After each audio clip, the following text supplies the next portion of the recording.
Camjam says, "Hi Matt, which would you take, Corolla hatch manual or Civic hatch manual with the 2.0?"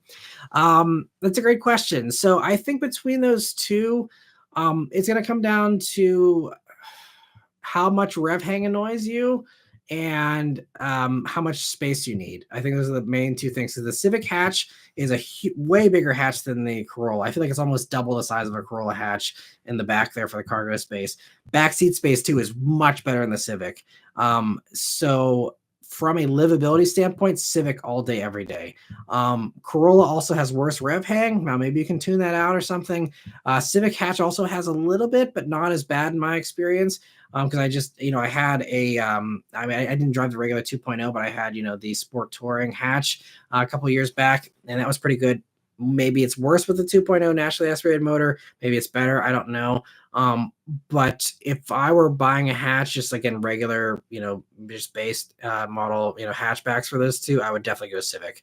To me, that's a pretty easy decision. It's just some nicer interior. It's newer generation too, so you have some of those advantages too. And again, with that naturally aspirated motor in the Civic, it should be just as reliable, in my opinion, as the Corolla.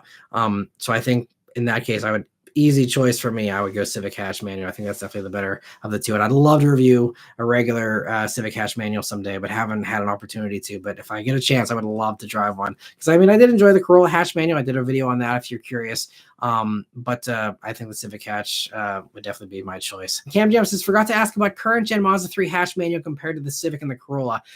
So I only had like a 15-minute drive, but that is actually one that I did drive. I haven't driven the Civic again, but I'd say that I do like the driving experience better of the Mazda3 hatch manual versus the Corolla. Again, from just I did a quick drive video. If you missed that one, Camjam, was several years ago when the Mazda3s first came out. They had one manual on the launch program, and we were able to do like a 15-minute drive loop. I basically just was able to get on the highway in, I think it was San Francisco. I hopped onto the highway, went down one exit and then got off the highway and then just was putting around in city traffic to get back to the hotel. And that was the extent of my driving experience in that. So not a great sample, but the